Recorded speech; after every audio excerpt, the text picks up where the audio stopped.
할렐루야, 청양교회 신용훈 목사입니다. 오늘 성경 말씀은 창세기 5장 말씀 보겠습니다. 창세기 5장 말씀입니다. 이것은 아담의 계보를 적은 책이니라. 하나님이 사람을 창조하실 때 하나님의 모양대로 지으시되 남자와 여자를 창조하셨고 그들이 창조되던 날에 하나님이 그들에게 복을 주시고 그들의 이름을 사람이라 일컬으셨더라. 아담은 130세에 자기의 모양 곧 자기의 형상과 같은 아들을 낳아 이름을 셋이라 하였고 아담은 셋을 낳은 후 800년을 지내며 자녀들을 낳았으며 그는 935세를 살고 죽었더라. 셋은 105세에 에노스를 낳았고 에노스를 낳은 후 807년을 지내며 자녀들을 낳았으며 그는 912세를 살고 죽었더라.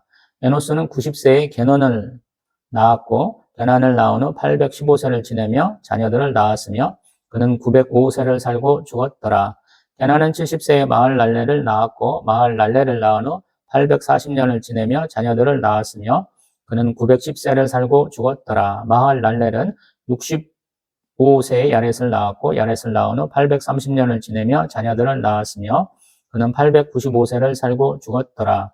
야렛은 162세에 에녹을 낳았고 에녹을 낳은 후 800년을 지내며 자녀들을 낳았으며 그는 962세를 살고 죽었더라. 에녹은 65세에 무드셀라를 낳았고 무드셀라를 낳은 후 300년을 하나님과 동행하며 자녀들을 낳았으며 그는 365세를 살았더라. 에녹이 하나님과 동행하더니 하나님이 그를 데려가심으로 세상에 있지 아니하였더라. 무드셀라는 187세에 라멕을 낳았고 라멕을 낳은 후 782년을 지내며 자녀를 낳았으며 그는 969세를 살고 죽었더라. 라멕은 182세에 아들을 낳고 이름을 노아라에 이르되 여호와께서 땅을 저주하심으로 수고롭게 일하는 우리를 이 아들이 안위하리라 하였더라. 라멕은 노아를 낳은 후 595년을 지내며 자녀들을 낳았으며 그는 777세를 살고 죽었더라. 노아는 500세 된 후에 셈과 함과 야벳을 낳았더라. 아멘. 할렐루야. 아멘. 성경에서는 계보와 족보 얘기가 제법 많아요. 왜 그렇게 했느냐라고 생각해보면 기념할 만한 일이고 또 우리가 기억할 만한 사람들이어서 그런 것 같아요. 유대인 정경에서는 맨 마지막 성경 세 권이 다니엘서, 에스라, 느헤미야, 학본, 그 다음에 역대예요. 이 세 성경을 가만히 보면 그들이 출애굽했던 것처럼 출바벨론 할 것들을 기대하고 실제로 한 과정들을 얘기를 하고 있죠. 그리고 또한 이 사람들이 바라보는 축복이 뭐냐라고 얘기하면 땅과 자손의 축복, 하나님 아브라함에게 허락하신 그 축복을 바라보고 있어요. 그래서 그것들을 많이 기록하고 있는 것 같아요. 지금 창세기 5장에서도 가만히 보면 하나님이 몇 세, 누구를 낳았다, 또 몇 년을 더 살았다, 또 그 사는 동안에 자녀를 낳았다, 그래서 전체 몇 년을 살았다, 이렇게 얘기해 주시잖아요. 장수의 복을 얘기하는 것이고, 다복하게 자녀들 많이 낳았어요, 라고 얘기해 주는 거죠. 감사한 거죠. 근데, 이 믿음의 자녀를 낳은 때를 이렇게 기록하고 있잖아요. 그 믿음의 자녀를 낳은 때가 자기 인생의 전체에서 어느 정도의 기간에 있었던 것일까를 좀 퍼센테이지를 내보니까 아담은 가인과 아벨이 어떤 장자권, 하나님의 축복하심을 이은 것이 아니다라고 얘기하면서 하나는 죽고 하나는 유리하는 자, 방랑하는 자가 되었으니까요. 약 14% 정도예요. 왜냐하면 130세에 셋을 낳았고 800년을 더 살았으니까.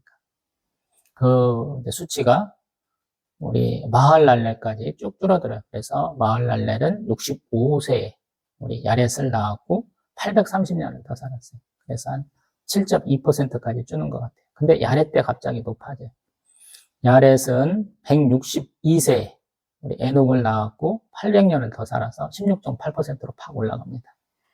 왜 그렇게 됐을까요? 라고 생각해 볼 문제예요. 점점 자기 인생에 젊었을 때, 물론 이분들 마할렐레는 65세에 믿음의 자녀를 얻었으니까 적은 나이는 아니죠. 저도 늦게 결혼하고 아들 하나는 낳고 있습니다만 그게 43이거든요. 저희 사모 42 때 얻었으니까 굉장히 좀 아주 늦지는 않지만 늦은 편에 속하는 것이잖아요. 근데 성경에서는 우리 아브라함도 100세에 이삭을 낳잖아요. 그런 것처럼 빠르지는 않았던 것 같아요. 근데 야렛이 갑자기 162세로 팍 올라갑니다. 뭔가 사건이 있나 이런 생각을 좀 해보게 되고요. 또 에녹은 좀 특별한 케이스잖아요. 그래서 65세에 무드셀라를 낳고 또 300년을 이제 더 있다가 이제 하나님께 불려 올라간다라고 얘기를 하죠. 그래도 퍼센테이지로 17.8%에 올라가요. 그리고 최고 절정은 노아가 그래. 노아는 셈과 함과 야벳을 얻었을 때가 500세 됐다. 52.6%. 어마어마한 거죠. 이스라엘 사람들은 되게 이런 숫자가 강한 것 같아요. 왜냐하면 그들의 글자 안에 숫자의 개념이 들어가 있어요. 그래서 수비학이라 그래서 그 이름들 풀어갖고 뭐 숫자를 대입해 보는 경우도 있고 숫자를 또 어떤 것을 일치시켜 보는 것들이 한참 있기도 하고 그랬었어요. 쭉 보면은 우리 대개 이제 900세 넘게 거의 900 평균이 900세가 넘을 것 같아요. 근데 우리 에녹은 좀 A로 쳐야 되죠. 하나님 불러 올라가셨다 그러고 라멕이 좀 적어요. 777세. 왜 그럴까 보면은 우리가 노아가 홍수 준비한 기간을 120년으로 가정을 하면 이 라멕조차도 홍수 때 죽는 게 아닌 것 같아요. 그 전에 돌아가신 것 같아요. 뭐 심하게 얘기하면 홍수 때 돌아가실 수도 있지만 우리가 고센 땅의 얘기를 생각해 보면 미리 돌아가시지 않았을까 이런 생각도 좀 해보게 돼요. 왜냐하면 10가지 재앙으로 이스라엘 백성과 발호를 칠 때 이스라엘 백성들은 고센 땅에서 아무 일 없이 좀 평안했죠. 그게 하나님이 사랑하시는 거예요. 성경에서 하나님의 사랑은 되게 구별한다는 뜻이에요. 하나님의 백성은 사랑하시고 또 이스라엘의 적들은 하나님 미워하시죠. 우리 말라기에 보면 하나님은 우리를 어떻게 사랑하셨어요? 그러는데 내가 야곱은 사랑하고 에서는 미워했다 그러잖아요. 성경 좀 찾아보려고 제가 조금 뜸을 들였습니다. 말라기 2장 3절. 하나님한테 묻기를 주께서 어떻게 우리를 사랑하셨습니까? 하니까 하나님의 대답이 에서는 야곱의 형이 아니냐? 그러나 내가 야곱을 사랑하였고 에서는 미워했다. 아멘. 이렇게 말씀하시죠. 우리가 사랑은 그냥 전적인 사랑, 뭐 구별 없는 사랑 그러는데 사실은 사랑은 선택의 의미로서 많이 쓰여요. 구약에서는. 그래서 사랑하면 너를 사랑한 거니까 다른 사람은 미워할 수밖에 없어 이렇게 얘기하시는 거예요. 그래서 아마도 가장 짧은 삶을 살았던 라멕조차도 홍수 때 돌아가신 것이 아니고 천수를 누리지 않았을까? 제가 이런 가정을 좀 해보게 됩니다. 그리고 독특하신 분, 우리 에녹에 대한 얘기를 좀 해봐야 되죠. 에녹은 하나님과 동행하였다. 하나님과 동행. 이 동행이라는 단어를 우리 영어로는 walk with God 그러잖아. 걸었다라는 거, 걷는다. 보조를 맞춰서 걷는다. 제가 이제 산책을 많이 하는데 그 산책을 하다 보면 그 걷는 속도가 빠른 분들이 있어요. 어떤 분들은 느려요. 근데 같이 가려면 같이 속도로 걸어가야 되잖아요. 어르신들 중에 부부하고 가까우신 여자분 한 분, 세 분 어르신들이 걷는 분들이 있어요. 보면은 속도가 일정하세요. 왜냐하면 한 사람이 빨리 가면 같이 갈 수가 없잖아요. 대개 보면 아마 친척이든지 가족이든지 그런 것 같아요. 꼭 같이 오세요. 우리도 마찬가지거든요. 우리 하나님의 자녀잖아요. 하나님의 아들, 딸이잖아요. 내가 막 천방지축 빨리 갈 수도 없고 느리게 가서도 안 되는 거죠. 보조를 맞춰야 돼요. 동행한다는 뜻이 저는 그렇다고 생각해요. 보조를 맞추자. 너무 앞서가지 말자. 너무 뒤처지지 말자. 하나님은 되게 우리에게 보조를 맞춰주셔요. 그래서 우리가 조금 수월하게 하나님과 같이 걸을 수 있거든요. 그래서 신앙생활도 마찬가지. 너무 급하게 가지 말자. 너무 느리게 가지 말자. 또 때로는 하나님이 급하게 빨리 우리를 이끄실 때 또 따라가자. 하나님이 멈춰라 할 때 멈추자. 우리 출애굽한 백성도 구름 기둥과 불 기둥을 하나님 인도하셨죠. 낮에는 구름 기둥, 밤에는 불기둥. 낮에와 밤의 별도 우리를 해치 못한다. 우리가 그렇게 찬송하잖아요. 그렇게 동행하면 좋겠죠. 그리고 또한 이 얘기를 해봐야 되겠어요. 왜 하나님은 수많은 자녀들 사랑하셨을 것 같은데 한 사람 이름만 쭉 이어지게 하셨을까라는. 뭔 얘기냐면 자녀를 낳았어요. 이 얘기가 계속 반복되잖아요. 자녀가 수십, 수백, 수천쯤 될 거 아니에요. 자녀가 자녀를 낳으니까. 우리 불과 70 영혼이 고센 땅에 가가지고 한 400년 지나니까 남자 수만 60만 3,550명쯤으로 불어났잖아요. 엄청난 축복이잖아요. 여기는 되게 자녀 낳고 한 800년 이렇게 더 사시는 것이 우리 아래까지는 보편적인 일이거든요. 그러면 자녀가 더 많아지지 않겠어요? 근데 왜 그 많은 자녀들 다 열거하지 아니하고 대표적인 한 사람만 얘기할까요? 라는 거예요. 이게 사실은 우리 하나님이 계획하신 데 있는 만물에 대한 작정과 영혼 있는 존재에 대한 예정의 문제예요. 예정에는 선택과 유기가 있잖아요. 하나님이 누가 나의 장자권, 하나님이 주신 축복을 이을까라고 정하셨다는 거거든요. 근데 그 수많은 사람 중에 한 명만 택하시는 거예요. 이스라엘의 상속 제도는 조금 독특하다 그러죠. 자녀 수 플러스 1을 해서 계산을 해요. 내가 장자라면 그냥 혼자 다 먹으면 되죠. 근데 둘이에요. 둘 중에 장자에게 준다 그러면 2명이니까 플러스 1, 3 하고 앞에가 내가 한 몫을 받는 게 아니고 한 몫을 더 받아요. 그래서 장자가 3분의 2, 막내가 3분의 1만 받아요. 그러면 5명이면 어떻게 돼요? 그러면 5 플러스 1, 6으로 하고 나에게 하나를 더해요. 그래서 장자가 3분의 2를 가져요. 10명이다 그러면 11분의 2를 가져요. 독특한 제도죠. 그래서 장자가 중요한 것이고 상속권이 굉장히 중요한 거예요.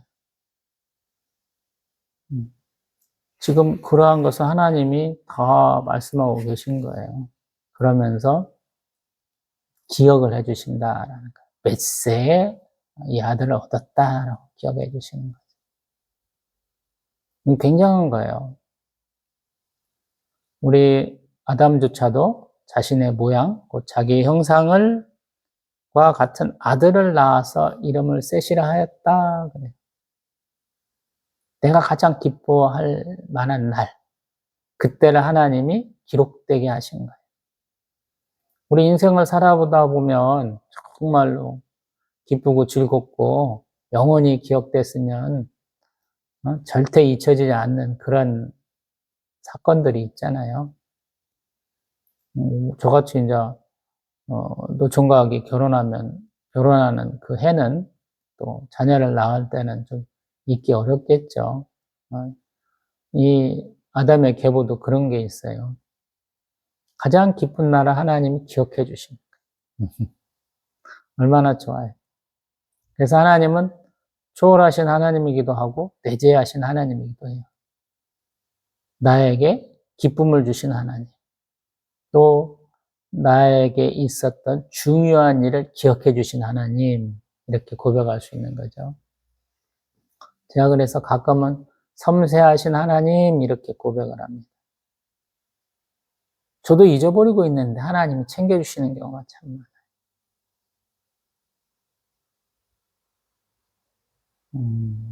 제 일생에서 잊혀지지 않는 날들은 또 어떤 날들이 있을까? 그러면 목사 안수 받을 때인 것 같아요. 제가 대학교를 정상적으로 졸업하지 못해가지고 편입해서 졸업을 했는데 그때 가족들이 아무도 안 왔어요. 신대원 졸업할 때도 또 멀리서 해서 아무것도 못 오셨어요. 아무것도 못하고. 근데 목사 안수 받을 때는 아버지 오시고 형님하고 누님까지도 오셨어요. 참 감사하더라고요. 사역하던 교회 우리 권사님들도 오셔서 축하해 주셔서 너무 감사했고요.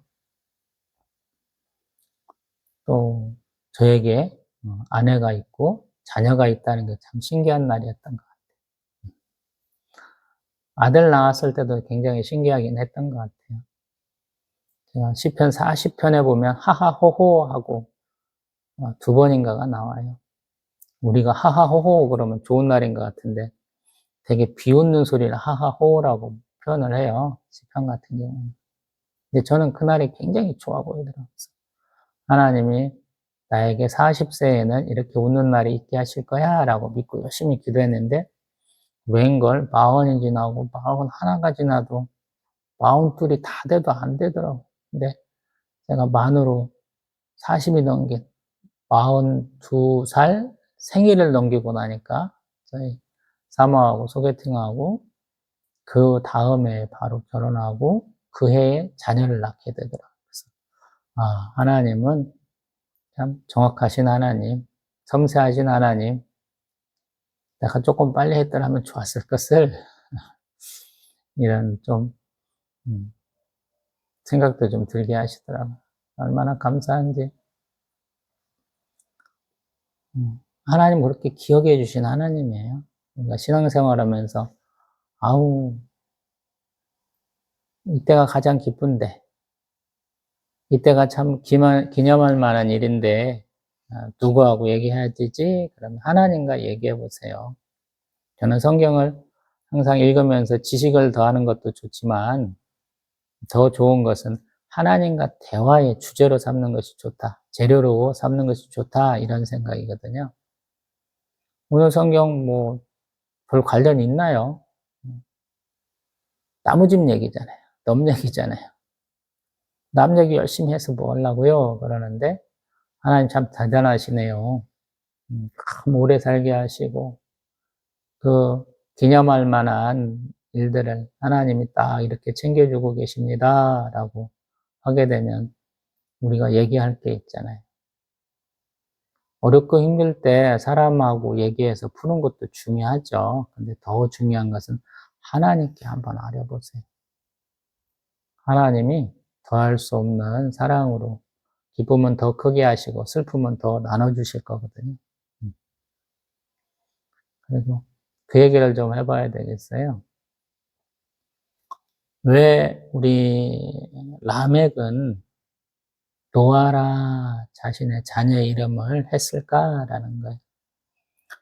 우리 29절에 보니까 여호와께서 땅을 저주하심으로 수고롭게 일하는 우리를 이 아들이 안위하리라. 아멘. 소망을 품고 얘기하잖아요. 우리 노아는 안위한다. 우리 쉽게 말하면 편케한다, 위로한다, 동정한다 이런 뜻이 있는 거예요. 너무 힘들어진 거예요. 아마도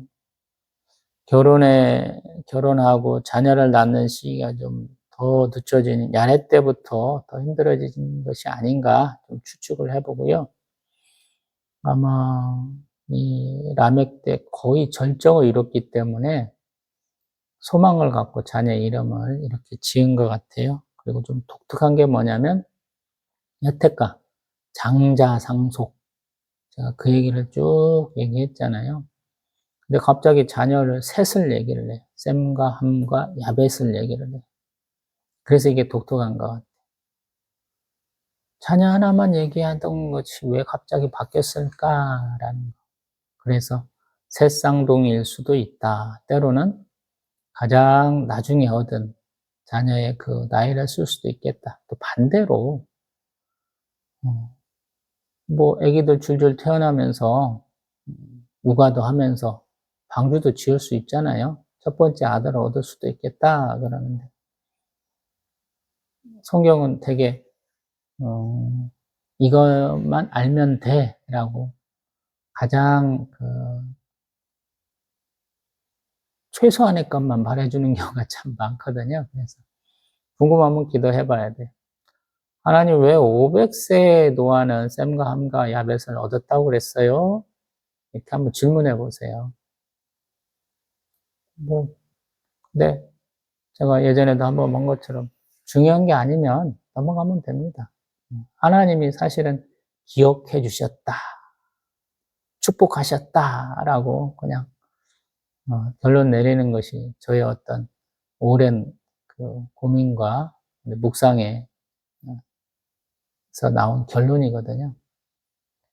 근데 뭔가 뜻이 있으실까요? 자녀를 낳고 낳았는데 그 수많은 자녀들, 엄청나게 불안한 인구 중에서 하나님은 노아의 가족만 구원하시거든요. 아마 그것에 의미가 있지 않을까 싶어요. 그 이유는 6장에 넘어가면 또 설명이 돼 있잖아요. 성경이 그래서 네버 엔딩 스토리, 절대 안 끝나요.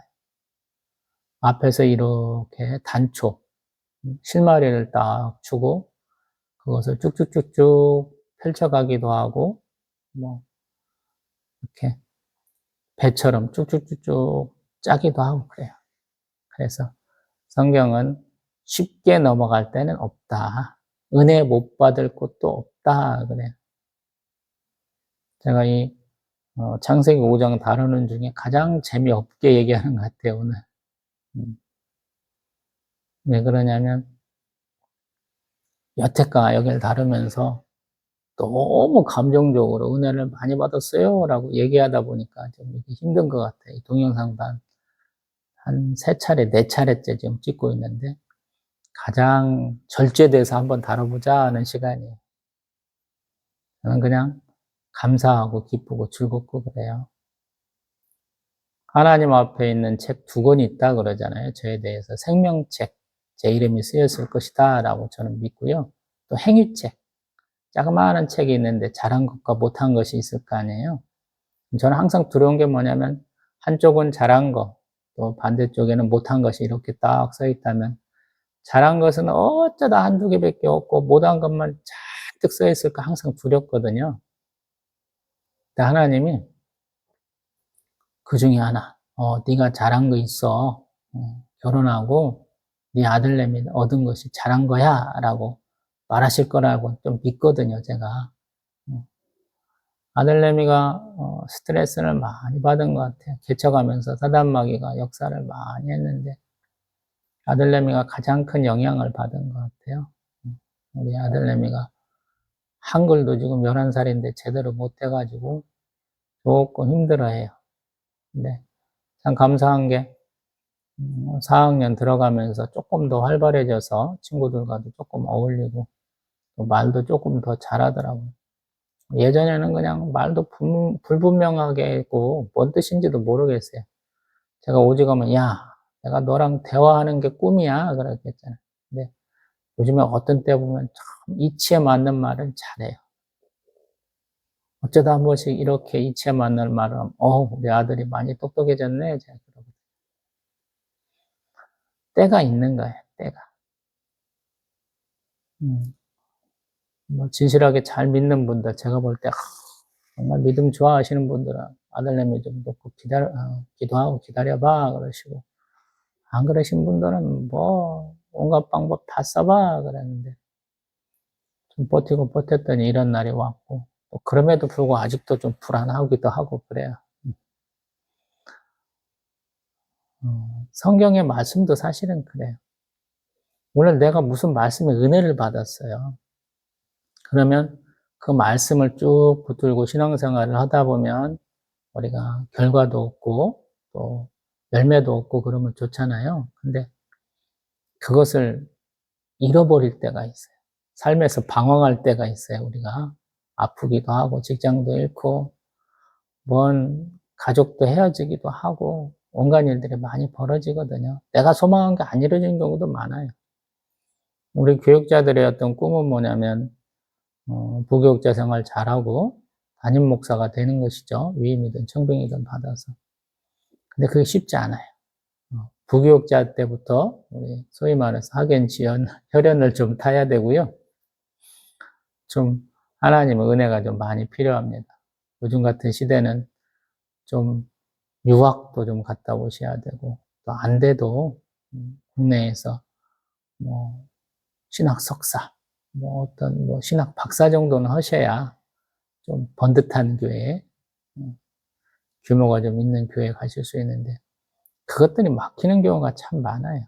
우리 동기생들이 한 800명 정도 될 텐데, 지금 목사 안수도 아마 못 받으신 분이 있을 것이고, 또 아마 부교육자 자율도 없어진 분도 계실 것이고, 또 저처럼 개척했다가 손 터신 분도 계실 것이고, 이제 조금 큰 교회, 번듯한 교회로 이렇게 위임 청빙받아서 가신 분도 계시고 그러거든요.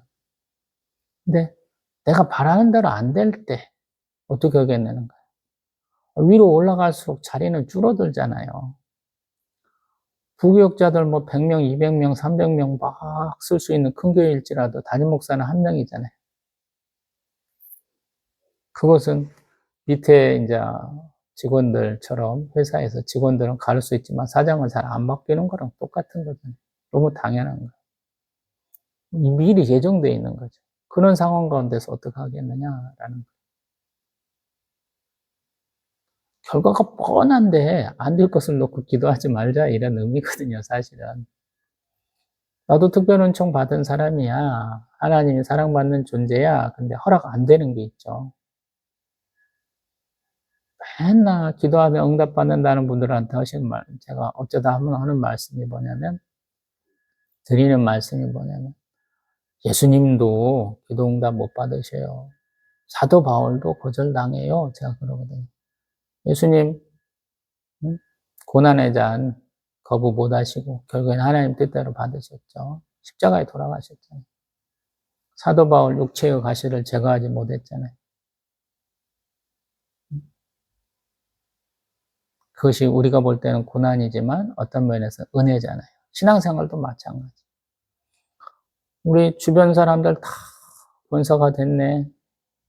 나 빼고 다 장로 됐네. 괜찮은 거예요. 안수 집사 다 됐는데 나만 못 됐어. 괜찮은 거예요. 하나님은 섬기시는 거예요. 하나님의 그 은혜만, 축복만 바라보고 주세요, 주세요, 주세요가 아니고 할렐루야, 아멘, 감사합니다 하고 감사와 경배와 찬송을 올려드릴 대상이시다라는 거. 하나님이 기억해 주세요. 꼭 그렇게 외적인 것만 축복이 아니거든요. 뭐 세상에서 잘 나가는 돈 많은 사람들은 뭐 병으로 안 죽나요? 병 걸려서 죽죠. 사고 나서 죽죠. 돈 때문에 죽기도 해요. 비참하게 죽기도 해요. 돈 때문에. 돈 많은 사람이 돈 때문에 비참하게 죽어요. 우리 믿음도 마찬가지. 믿음 자랑하시는 분들이 계속 겸손해야지 그렇지 않으면 믿음 때문에 문제가 생겨요. 찬송 잘하시는 분들이 찬송을 못하게 되는 상태까지도 일어나요. 저도 마찬가지여서 항상 부끄러워요.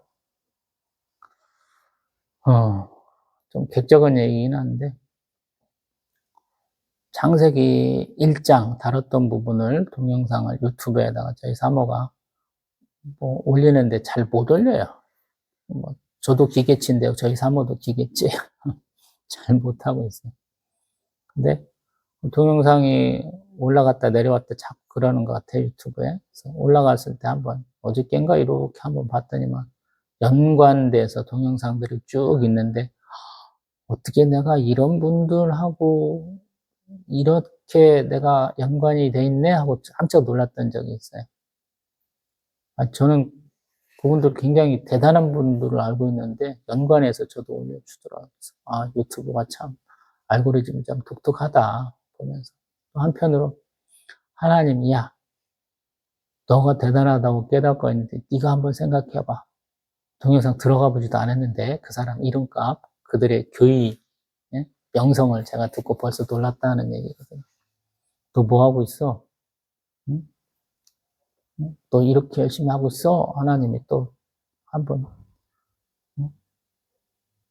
자라보고 놀란가면 소뚜껑 보고 놀란다고 그거 한참 놀라게 하시더라고요. 깜짝 놀라가지고 열심히 찍어야지 그러고 있는데 오늘 또 이렇게 객적은 시간을 또 보내고 있어요. 왜 그러냐면 은혜 주실 때까지 조금 버텨야 돼요. 말씀을 읽고 나서 묵상하고 기도하는 시간이 있어야 돼요. 어떤 분들은 뭐 내가 1시간씩 기도해, 뭐 몇 시간씩 기도해, 뭐 밤을 새면서 기도해, 그거 자랑하시는데 아유 부럽습니다. 근데 더 중요한 거 말씀을 붙드세요. 오늘 창세기 5장 중에서 내 마음에 오는 게 있잖아요. 그러면 그걸 붙들고 기도하는 거예요. 저는 적어도 한 달 이상은 기도하시라 그래요. 그래야 연관돼서 하나님의 은혜의 말씀이 또 오고 하나님이 왜 그랬는지 깨달을 수 있는 단초가 좀 주어집니다. 제가 목에 수술을 했다고 그랬어요. 이쪽에. 그해 봄부터 하나님이 자꾸 내 짐을 내게 맡겨라. 내 길을 내가 인도한다. 맨날 이런 말씀이 자꾸 주어져요. 그래서 하나님 왜 그러세요? 그랬는데 목에 이렇게 지방종 같은 게 자꾸 뽀글뽀글 올라와요. 그래서 당구대병원 가서 제거했는데 그래서 알게 되더라고요. 아플 줄 알았고 돈 없는데 수술해야 되는지 하나님 미리 다 얘기해 주신 거더라고요. 그래서 이래서 하나님이 깨닫게 해주는구나. 말씀이 내게 주어지면 묵상하고 기도해야 되겠구나. 그래서 수술도 잘하고 이렇게 건강을 지금 되찾아가고 있잖아요. 마찬가지예요. 하나님의 말씀은 우리가 은혜 받을 수 있는 재밌는 데에서만 쓰시는 건 아니에요. 하나님 우리에게 주시는 말씀은 대개 한 단어에서부터 시작을 해요. 전혀 맥락과 관계없어요. 한 단어를 남게 하시고 그 단어를 또 문장으로 만들어 가시고 문장이 문단으로 커가게 하세요.